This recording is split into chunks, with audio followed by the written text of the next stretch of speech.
క్రీస్తునందున్న ప్రియులకు ప్రేమతో వందనాలు తెలియజేయుచున్నాను. మార్చి నెల 15వ తేదీ 2026.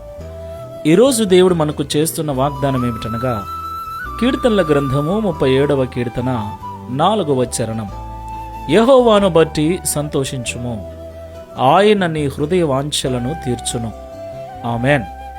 నా ప్రియమైన సహోదరి సహోదరులారా, మనమందరం కూడా అనేక రకాల ఆలోచనలతో, అనేక రకాల కోరికలతో దేవుని యొద్దకు వెళుతూ ఉంటాం. వాటిని దేవునికి చెప్పి వాటి నెరవేర్పు కొరకు దేవుని సన్నిధిలో ప్రార్థన చేస్తూ ఎదురు చూస్తూ ఉంటాం కూడా. దేవునికి మహిమ కలుగును గాక. మనం ఆరాధించే దేవుడు మన కోరికలను సిద్ధింపచేసి మన ఆలోచనలను యావత్తూ సఫలపరిచే దేవుడై ఉన్నాడు. అందులో ఎలాంటి సందేహం లేదు. అయితే మనము ఈ లోకంలో జీవిస్తూ ఉండగా ఈ లోకమును బట్టి, లోకములో ఉన్న వాటిని బట్టి, లోకమిచ్చే వాటిని బట్టి సంతోషించక, దేవుణ్ణి బట్టి, దేవుని సన్నిధిని బట్టి, మందిరమును బట్టి, వాక్యమును బట్టి, దేవుని సన్నిధిలో చేసే ఆరాధనను బట్టి మనము సంతోషించు వారమై ఉండాలి.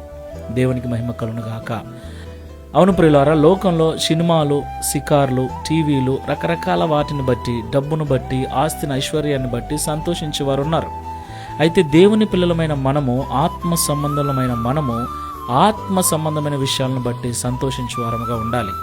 అప్పుడు దేవుడు మన ఆలోచనలన్నింటినీ కూడా సఫలపరుస్తాడు, మన హృదయంలో ఉన్న వాంఛలను తీరుస్తాడు. దేవునికి మహిమ కలుగును గాక. కాబట్టి ఈ మాటలు వింటున్న ప్రియ సహోదరి సహోదరులారా, మన సంతోషము దేవునితో ఉందా? మనము దేవుణ్ణి బట్టి సంతోషిస్తున్నామా? దేవుని కార్యములను బట్టి సంతోషిస్తున్నామా? ఆదివారం మందిరానికి వెళ్ళినప్పుడు ఆ ఆరాధన ద్వారా హృదయంలో సంతోషం కలుగుతుందా? పాడిన పాట ద్వారా, చేసిన ప్రార్థన ద్వారా, ఆరాధన ద్వారా హృదయంలో సంతోషిస్తూ ఉన్నట్లయితే నిశ్చయముగా దేవుడు మన హృదయ వాంఛలను తీర్చువాడై ఉన్నాడు. ఒకసారి పరిశీలన చేసుకొని ప్రార్థన చేసుకుందాం.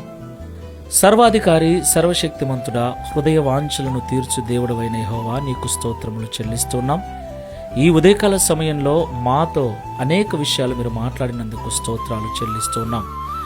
లోకములో శరీరానుసారులు శరీర సంబంధమైన వాటిని బట్టి సంతోషిస్తూ ఉంటారు.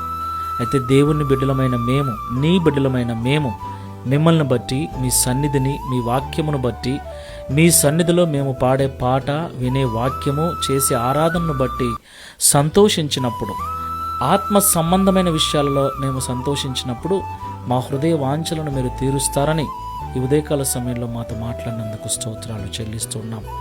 ప్రియ తండ్రి, ఈ ప్రార్థనలో ఏకీభవిస్తున్న మేమందరము కూడా లోక సంబంధమైన మనుషుల వలె కాక, శరీర సంబంధమైన మనుషుల వలె కాక, ఆత్మ సంబంధమైన విషయాల పట్ల ఆసక్తి కలిగి, ఆత్మ సంబంధమైన విషయాలలో ఆనందిస్తూ, నిన్ను బట్టి ఎల్లప్పుడూ సంతోషించేటువంటి మనస్సును మాకు అనుగ్రహించమని, తద్వారా మా హృదయ వాంఛలను నీ ద్వారా తీర్చుకొని నీకు సాక్షులుగా నిలబడుటకు సహాయం చేయమని, దావీదు వలె మేము కూడా సాక్ష్యం ఇచ్చినట్లుగా ఈ వాగ్దానం మా అందరి జీవితం నెరవేర్చమని యేసు నామములో ప్రార్థిస్తున్నాము తండ్రి.